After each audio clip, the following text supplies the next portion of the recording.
Inequality is a big problem in the world today, and we can see it everywhere.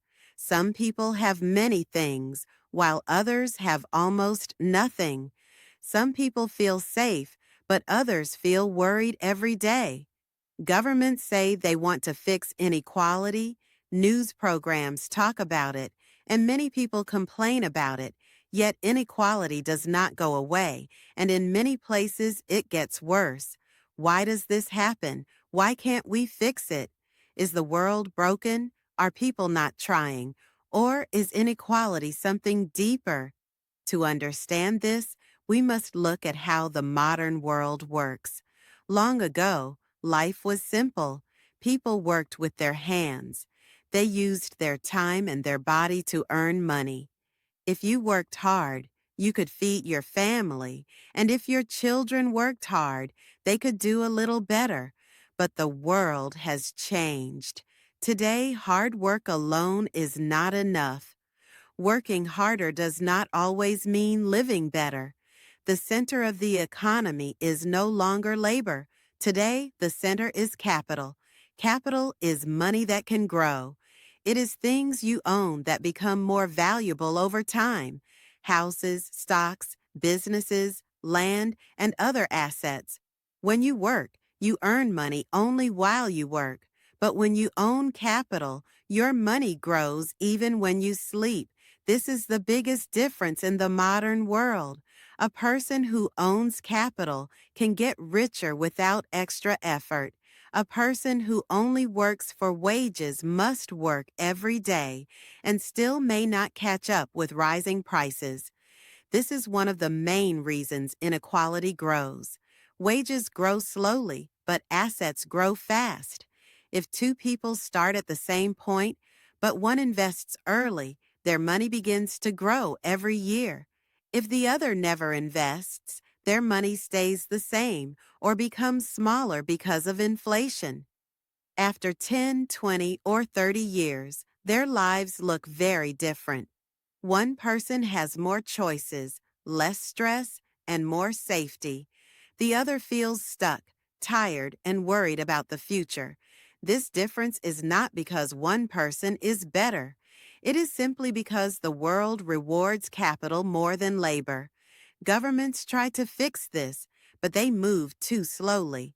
House prices can rise quickly, but new housing laws take many years. Technology can replace jobs quickly, but training new workers takes much longer. The modern world moves fast, but policies move slow. Even when governments want to help, they cannot fix problems fast enough. Another problem is politics. People with more money have more power.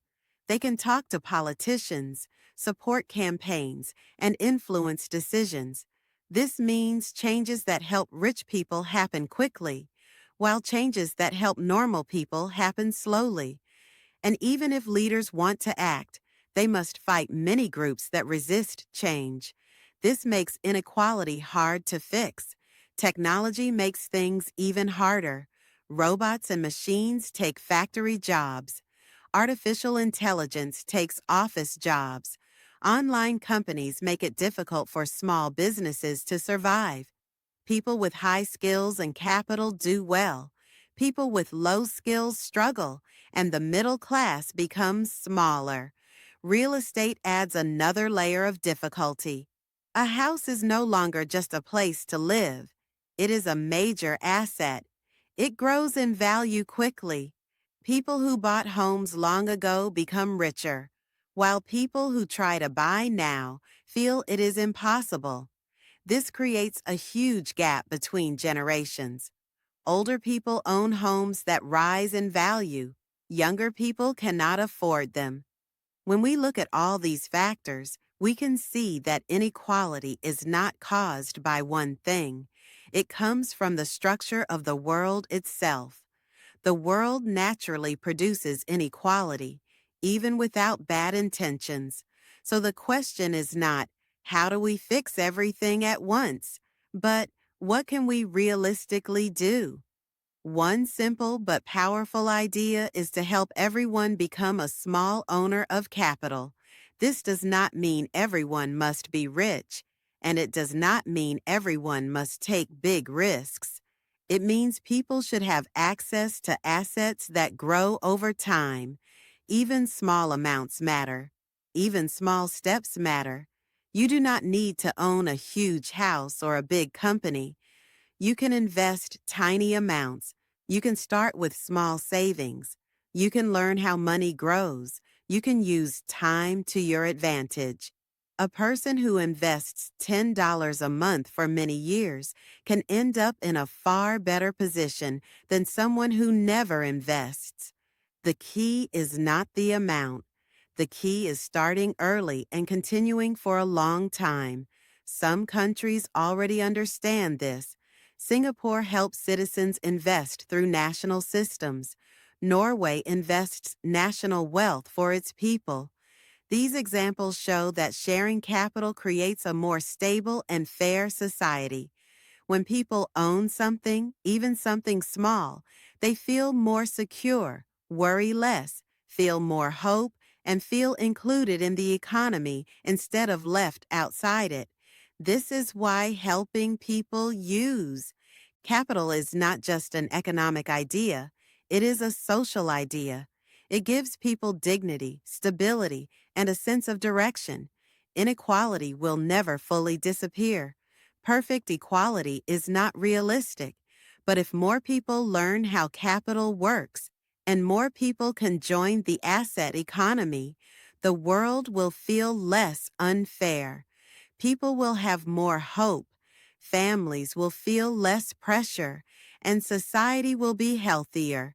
A better future will not come from waiting for perfect leaders.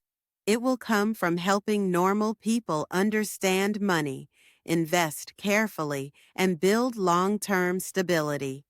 In the modern world, labor alone is not enough for a good life. Capital is the missing piece.